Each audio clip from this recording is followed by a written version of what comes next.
Bismillahirrahmanirrahim. Dear students, I am Muhammad Farooq, lecturer, Department of English, Abbottabad University of Science and Technology.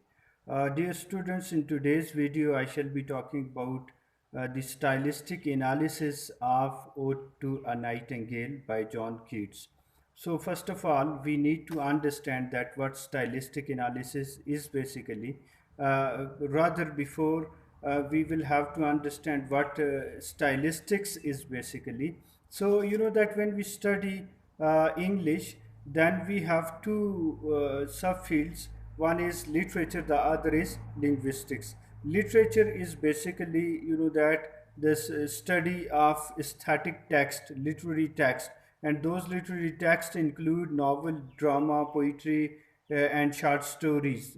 While on the other hand side, we see linguistics, and linguistics is the scientific study of language, in which we study that how language is produced, how language is understood, and how the system of language works in our brain, and how language is constructed in the society regarding different norms of the society, and what are the cultural implications of language regarding its use in the society.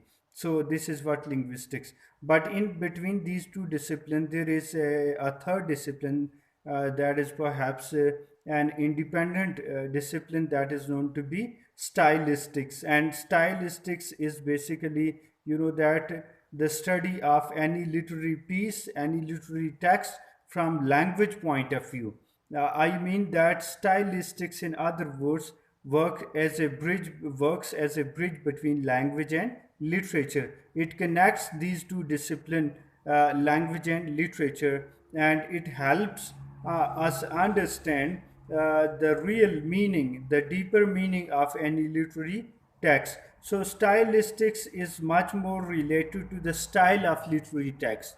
Is the term is itself self-explanatory that stylistics is you know that the study of style.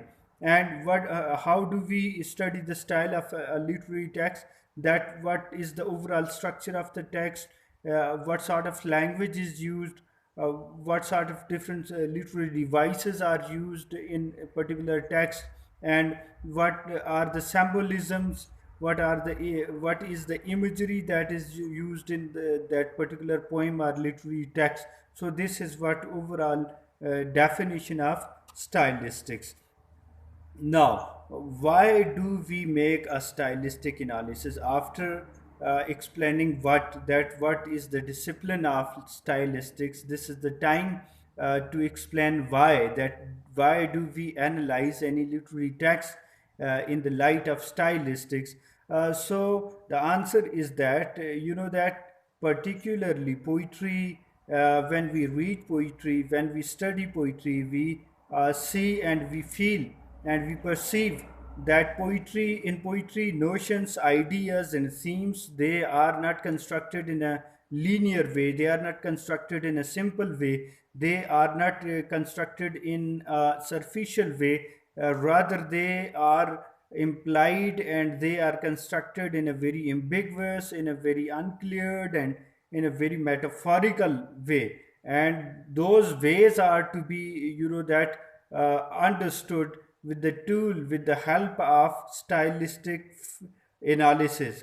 You know that, in other words, that literary pieces in the discipline of literature, they have you know the deeper meaning, they have backgrounds, they have different allusions, references, and they meanings are mostly conveyed metaphorically, not you know literally, and they are in contextual way. So these things are to be analyzed in the through the help of stylistic. So stylistics basically enables us understand the deeper meaning of the text, the intended meaning of the text, and by this way we apply by applying different tools of stylistics, we, you know, that analyze the literary structure of the text and different devices of the used in that particular text. So in today's video we particularly talk about one of the odes of John Keats, that is titled as Ode to a Nightingale. So, first of all, a little bit about the biography of John Keats, because his circumstances of life are very much connected to his work, to his poetry. So he was basically a romantic poet, and romantic school of thought focused on imagination. They stressed on lavish use of emotions, and they that celebrated the theme of nature in their work, and there is musicality in their work, and there is free expression, that free expression of anything, particularly the feeling of joy and pain in their work. And this is what one of the great that features of pure literature, that it focuses on expression, and on the other hand side, applied literature focuses on information. And whenever the critics, they talk about pure literature, they take the example of John Keats, and particularly Ode to the Grecian Urn is cited as a best example of pure literature, because it has a lavish use of free expression.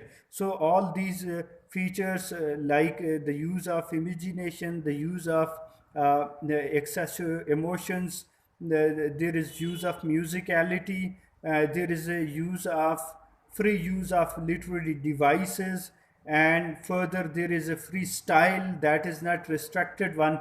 So all these features are the features of romanticism. So in this particular context, the poem Ode to Nightingale is a romantic piece of literature. It's a masterpiece in romantic literature. This is one thing that is to be noted.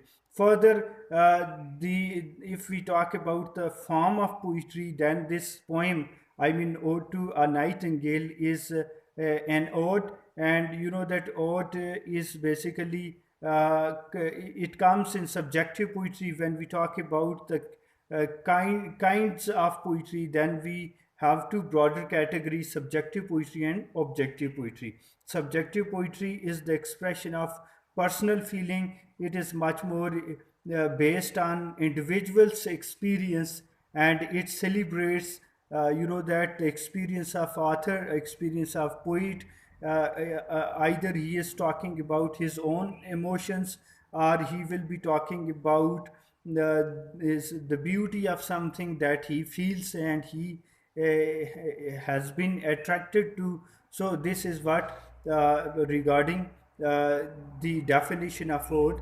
So ode is that account of self-expression. It's the expression of poet's feeling. So in this particular poem, the poet John Keats celebrates the beauty of nature, the beauty of Ode to Nightingale, the beauty of the world of the bird, and on the other hand side, he also weeps, and he also, that sheds a tear at miseries and pains and agonies that he is facing in his life. That John Keats in his life basically faced a lot of suffering, and on account of this suffering, that for example, I mean, he became so much depressed and pessimistic, and this thing is to be seen in his poetry. For example, the sudden death of his father due to tuberculosis left the poet frozen, and similarly the I mean, death of his mother on account of the same disease, and the death of his younger brother at the peak of his youth, and similarly, that the unsuccessful love of John Keats.